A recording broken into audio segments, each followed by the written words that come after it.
might be a smidge loud. I don't know. Tape 13! We're moving right along at a good pace.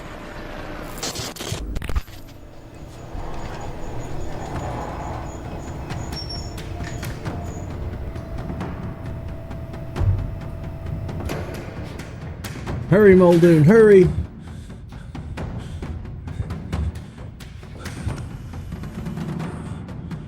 Oh, Christ.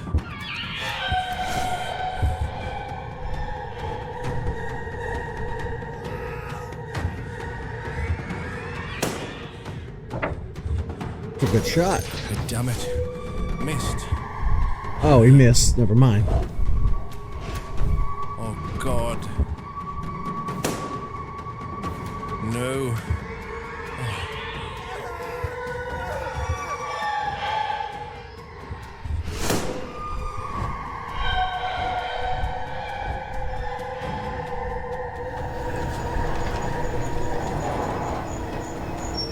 Yeah, it was totally a good idea to have humans and dinosaurs together inside the same room. No.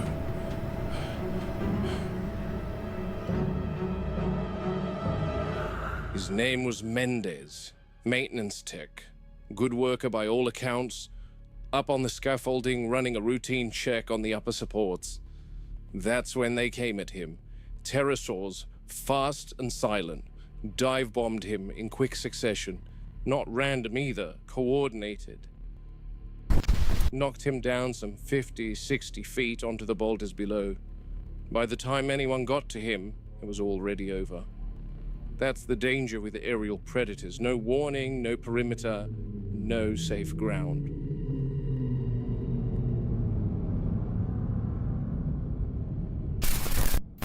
A terrible, terrible tragedy. And I was stuck between a rock and a hard place myself. They are incredibly agile in the air. And on top of that, tranking the pterosaurs would have killed them. The sedative would work very fast and they would plummet, crashing into the ground. Ed Regis assured me that everyone responded appropriately and promptly. And Mendez's death was an unfortunate disaster. I was under the impression that he was harnessed to the scaffold, considering how high up he was working. He should have been. Talking to some of the other workmen at the Aviary, they say that there are 12 harnesses available, and there's usually 18 workmen per shift. So again, spared no expense, I see, John. Anyway, rest his soul. I'm back here in what we call the Roost, backbone of the Aviary. Cave structure carved into the rock face, shielded from wind, rain, and most of the light. It gives them height, darkness, and privacy. Everything a flying animal needs when it isn't in the air. You take that away from them, and you don't just stress them, you unbalance them. Smells just like what you'd expect, a chicken coop. We've got 4 animals in the aviary at the moment. Pterodactyls. Cretaceous. Long skulls, narrow jaws, those forward-projecting teeth like a fish trap built for skimming water, snapping up anything near the surface. Efficient, precise. They're not brute force predators, they're specialists. Everything about them is tuned for motion and timing. On paper, they're fish eaters. In practice, they're something else entirely. I guess this is a new species for me as well. I don't know anything about this pterosaur. I'll have to Google it, look into it, learn it. I don't remember what he just said the name of them. I've already not logged that away in my brain. I don't know much about this species. Well, I don't know anything about this species, actually. They roost together, but not peacefully. There's a constant tension in here. Posturing, spacing, low calls you can feel more than hear. They tolerate one another because the structure forces proximity, not because they're social. You watch them long enough, you'll see it. Little boundary disputes, shifts in position, one displacing another from a ledge. Territorial instincts never really switch off. And we're planning to add 2 more. 6 animals in a confined airspace, all competing for height, nesting spots, feeding access. And that's just the start. I'm told they're Not to mention their enclosure is entirely too small. This goes back to what I've said time again. Zoos are just awful and inhumane. There are discussions about bringing in other species from Site B, Dimorphodon, Pteranodon, mixing them, different sizes, different temperaments, different feeding strategies. That's not a collection. That's an experiment, and not a controlled one. The dive bombing, that's what worries me most. What happened to Mendez wasn't random. That behavior is instinctive. In the wild, they use it to strike fish. Rapid descent, precision impact, disorient the prey, and recover before the water takes them. It's a calculated maneuver, efficient, repeatable. You put a man on scaffolding, suspend him in open space, and suddenly he fits the profile. The roost is supposed to be their refuge, a place to withdraw, to settle, to build nests, and they do build them, every one of them. Twigs, debris, some of them steal the workman's tools, whatever they can gather. There are no eggs, no reproductive cycle driving it, not in the way we'd expect, but the behavior persists. Instinct doesn't need a purpose to exist. It just needs an outlet. And we're asking them to do all of this, roost, nest, establish territory, while men are still working inside the aviary. That's the part I cannot reconcile for the life of me. It is the stupidest thing I've ever heard, I can tell you that. I mean, I understand in modern zoos, sometimes humans will enter enclosures, even if an animal's not sedated, but it's stupid. It's absolutely just stupid. Hammond wants the attraction ready because he's compiling a list of people he wants to sign off on the park sometime next year. Wu wants the animals acclimatized. So they bring them in early, let them settle while construction continues. On paper, apparently, it saves time. In reality, it creates conflict and accumulates in death. You can't confine them to the roost while the work's ongoing. Not these animals. They're too large, too active. They need airspace. So they're out there flying circles, watching everything that moves, learning the routines of the men below them. And someone, somewhere, decided that because they eat fish, they wouldn't pose a threat. That's the flaw. That's always the flaw. Diet doesn't define behavior. It informs it, yes, but it doesn't limit it. You don't take a wild animal and reduce it to a feeding category and expect it to behave accordingly. Herbivores kill people just as much as carnivores. Yep. These are engineered creatures built from fragments of something we barely understand, placed into an environment that only approximates what they were. And then we assume we know how they'll act? Wu can splice genes, alter physiology, tweak structure down to the molecular level, but behavior isn't something you can dial in like a setting. It's shaped by instinct, by environment, by experience, nature and nurture working together whether you like it or not. You get one wrong, the other compensates. I've seen it before. Back in Kenya, we came across a hyena den after a drought season. Most of the pack had moved on or died off. What was left was one pup, barely alive. We brought it back, nursed it, raised it alongside the dogs at the reserve. And it grew up just like them. Followed commands, sought human contact, slept by the fire. You'd swear it was just another domestic animal if you didn't know better. But every now and then, something would surface. A look, a reaction to a sound, a moment where instinct pushed through everything we'd given it. That's the thing about animals. You can shape them, you can guide them, but you can never fully erase what they are. You know, we have so many modern stories too. You know, ape turns on its handler, on its human companion. Again, I don't like the word owner, but you know what I mean. And the ape will just go, I guess that's why we have the term for it, ape shit, and beat their face into a bloody pulp. You know, we have dogs that'll turn on people under certain circumstances. Animals, at the end of the day, are still animals. Not to say that our intelligence as humans separates us in any way. Humans are the same.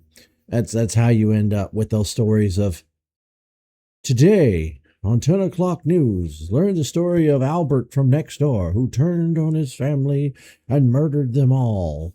You know, Albert was like a church going, upstanding citizen by their measure. Um, you know, gave to the community, donated to charity, did all these quote unquote positive things. Never did anything wrong, not even a parking ticket, no speeding ticket.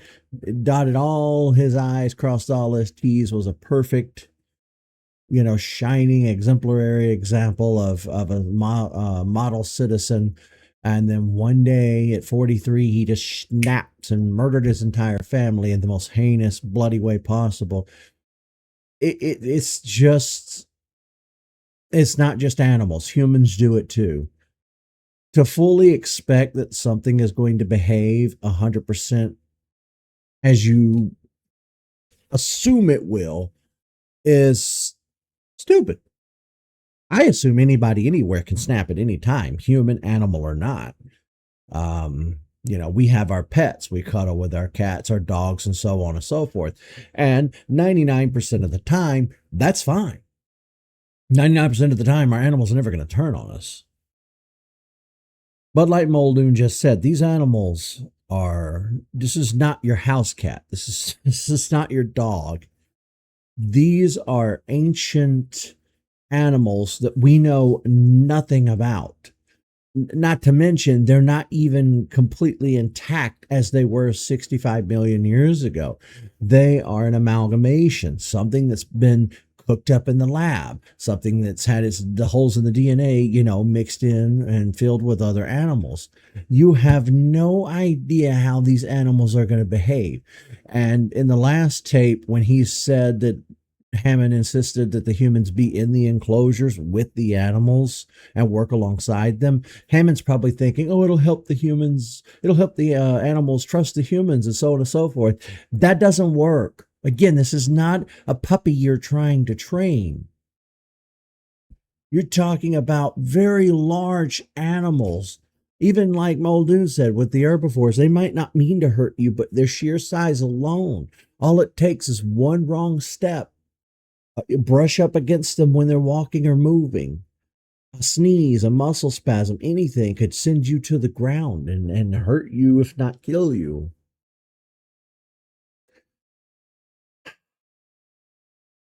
I feel like Jurassic Park has more to offer than just, hey, look, dinosaurs.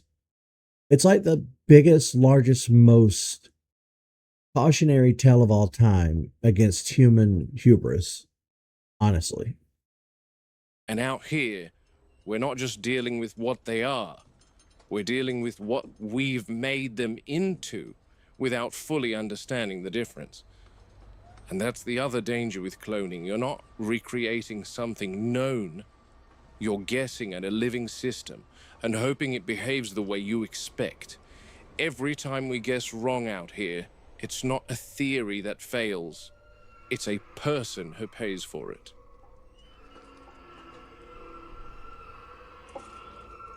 Are those loudspeakers?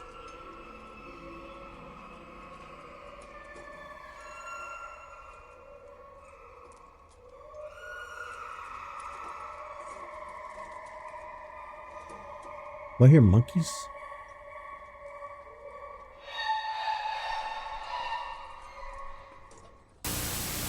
Just give me a minute, Robbie. I want I to saw a document T-Rex their in release. that. No problem, Muldoon. Just say when.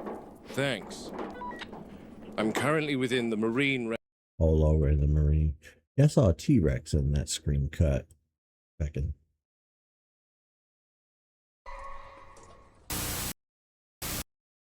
I saw you in there. I might not be able to catch the paws perfectly. And I don't know if you guys noticed, but I've been trying to build my own transition for the Jurassic Park playlist or the Jurassic World playlist. I've tried out a few so far and I can't quite get it the way I want it. I need the perfect like transitional, cut from scene to scene. I have my little Gengar one that I use with the Let's Play stuff, but I don't know. Maybe we can borrow his Jurassic Park one. I don't know. I try to make everything in house. I try to make everything on my own, not using AI, not, asking, not hiring somebody to come in and make it for me. I try to do as much on my own as humanly possible with my YouTube. I would say at this point, the only thing I've ever outsourced is I had an actual human being, a friend of mine, makes my logos and stuff. Other than that, I try and do everything myself. I'm not really good at it, but I'm proud of my attempts, at least. I don't think we've been using those in the Muldoon series, though, so you might have no idea what I'm talking about if you haven't watched some of my other Jurassic World videos. Robbie, I want to document their release. No problem, Muldoon. Just say when. Thanks.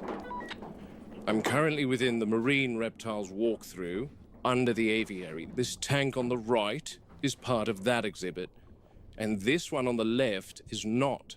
This tank is still empty, and its occupants are due for transfer from Site B soon. The animals coming will need an aquatic section to their enclosure, so that I have severe thalassophobia, but at the same time, aquariums are so cool. Now, I'm a little more laxed on aquariums than I am zoos, but I'm still not a huge fan.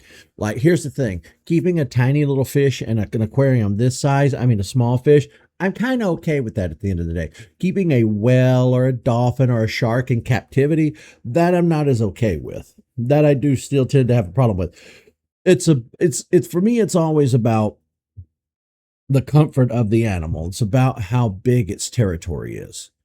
Because as human beings, we have artificial constructs that keep us in our bubble. We don't stray too far away from home every day because we have to be able to come home, go to bed, get up and go to work the next day. So we can't just venture off 8 states away. We won't make it home in time to go to work the next day. So there are artificial constructs that keep us in place. But with the animal kingdom, animals typically are free to go as far as they want. And that's usually, some animals do travel thousands of miles, birds migrate, so on and so forth. You keep animals contained in zoos and aquariums. They can't migrate, and this causes a ton of stress. Their quality of life becomes just terrible.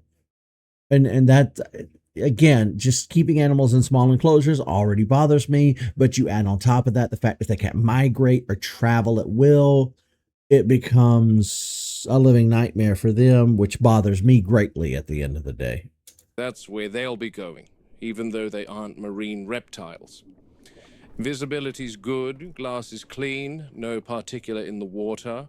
Light penetration's decent, though it drops off quickly toward the far end. Robbie should be directly above me now with the transport container. What are we transporting? There we are, just at the surface. Water temperature is being held within a very narrow range, 22 to 24 degrees Celsius. That's deliberate. Animals like these rely heavily on ambient. Wait, what's 24 degrees Celsius? What would 24 degrees Celsius be? I don't have my phone. It's charging. I got to look this up.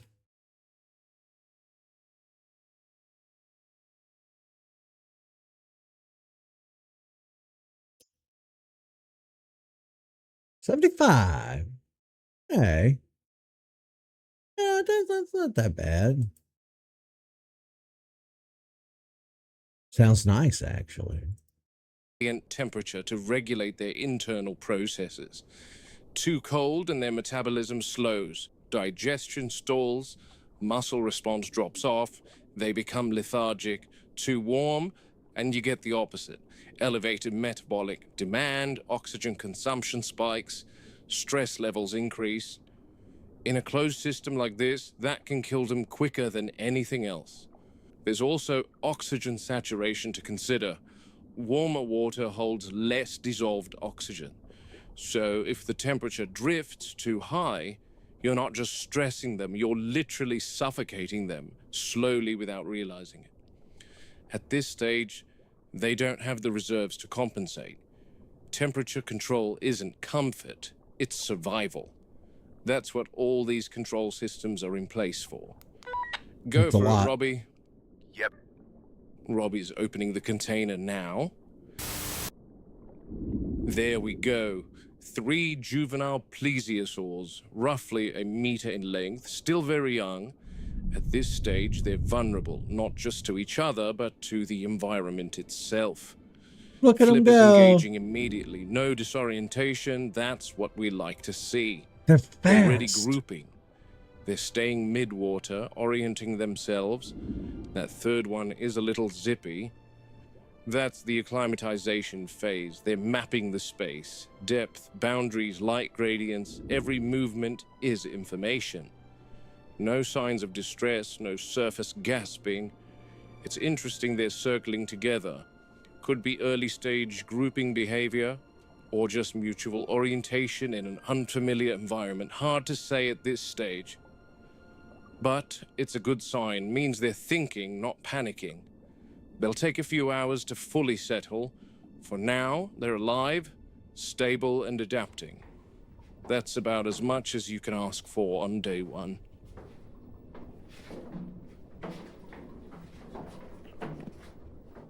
Which one of them's going to smash the glass? Look, Okay. it's gone offline. That's the aviary grid gone. Whole sector just dropped off. You're joking. Nope. Power loss along the jungle river line. Looks like a localized failure, though. How localized? Just the aviary and a branch into Sauropod Swamp. Everything else is still holding. The raptor fences aren't out, are they? No, probably a lightning strike, downed relay, something along the river run. And the aviary fence? No current. It's dead until I reroute auxiliary power. How long will that take? A couple minutes, assuming the backup holds. That's a couple minutes too long. I'm already cycling it through, Muldoon. Keep it moving. I want that grid live again before anything decides to test it. I'm heading over to the aviary before it starts raining. Which sent the power out across the I saw a raptor in there. I saw a raptor face in that transition. aviary. Grid's gone quiet, and that's not something I like hearing from a place like this. These enclosures are designed with layers. Redundancy, fail-safes, deterrence. Take the current out of it, even for a few minutes, and suddenly you're relying on steel and hope. Storm must have hit something upstream, lightning strike most likely. You can smell it in the air. Burnt insulation somewhere. Whatever it was, it's taken the fence with it. That changes things. Animals like these, they don't need long. A lapse like this, even a short one, it's enough for them to test boundaries, see what's changed, see what's no longer stopping them. And I'm fearful about those teeth chewing on the wires while the power's dead. That's why I've got this. Shock prod, 3,000 volts, enough to keep the birds away while Ray works on restoring the power. Muldoon, you've reached the aviary? I'm at the roost now, no hum from the fence, no charge, just dead metal. That's not good. Okay, working on it. See them roosting? I don't want to use my torch if I don't have to, because I don't want to startle them. They are crepuscular animals, meaning they aren't technically nocturnal, but they are active during periods of low light, dawn or dusk, which coincides with their chosen prey settling as the light fades. So they aren't exactly Those teeth are so gnarly. Hard to believe such a thing like that existed in nature. sleeping yet, more just huddled together during a storm and alert. Crepuscular, but opportunistic. The roost should be a place of rest, shelter, but right now, it looks more like a gallery of gargoyles. Ray? Muldoon, we're seeing outages across multiple sectors. Just need a little bit more time. I'm routing auxiliary power now, but it's not instant. Gonna take a few minutes to bring the aviary sector back online. How long? Couple minutes, maybe 3. Systems have to cycle. Stand by, Muldoon. Speed it up, Ray. I'm not keen on standing next to an unpowered aviary in a storm. Understood. Power's rerouting now. You should see partial restoration any moment now. Full charge shortly after. Oh, we lost something. Christ. Back up. Go on, get back. Okay, It knows back something's online. there. There's still a few. Needs manual restart. I can't get that done from control. I saw another dinosaur in the transition there, but I wasn't quite sure which one that was. Maybe Brachiosaur? Looks fine to me, Ray. I can see the fence lights are on. That's indicating system ready.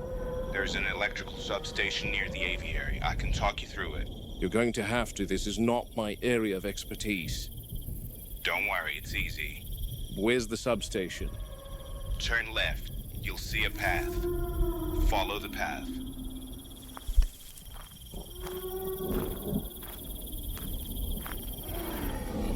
I can see the substation. Takes a few pumps, then restart the line to the aviary grid. Yep.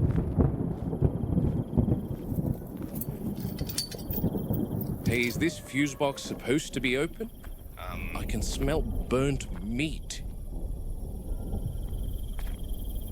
Oh, you seeing this, Ray? Is that a compy? Yep, and she's cooked. Oh man, Think we know what caused the power outage here. bloody hell. Don't touch it, Muldoon. You don't say. Just another thing to add to your glitch list, Ray. This isn't going to be some underground labyrinth like the maintenance shed again, is it, Ray? No, it's just a room at the bottom of the stairs. Okay.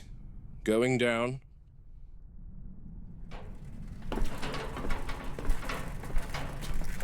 He's gonna get snatched from under. Is he gonna get snatched like he did last time?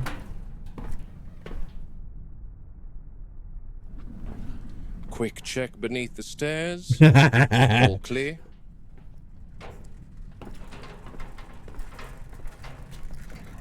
Christ, Ray, there's a really bad smell down here. Yeah, I've tried that already. What now? It's a gray box with 2 columns of 3 dials in it.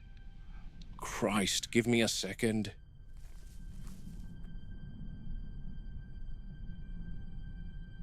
There's little boxes everywhere. I think I found the one. Okay, those are the primer dials. Start with the top one and then... Oh, I've got one of the surveillance cams back online. I can see you. I didn't even realize there was a cam down there. Marvelous. Now tell me what I'm supposed to be doing, because that smell is bloody overpowering. Yep, turn the top dial to the bottom position first. That isolates the main feed. We don't want a surge when auxiliary power kicks in. Done. What next? There should be a secondary switch panel just below. Again, 3 toggles in a row. I see them. Flip the middle one first. That engages the backup relay. Middle switch is up. Good. You should hear a hum start to build. I hear flies buzzing. Now There's wait 2 something dead. seconds, then bring the left switch up. There's a That'll body route down power there. to the aviary sector. Left switch is up. All right, we're halfway there. Voltage is climbing on my end. Final step, turn the bottom dial slowly clockwise until you hear it lock. There. That's it. Auxiliary grid is live. I'll take your word for it. You should see the fence outside begin to... Muldoon, is Robbie with you? What? No. Then who's that behind you? What?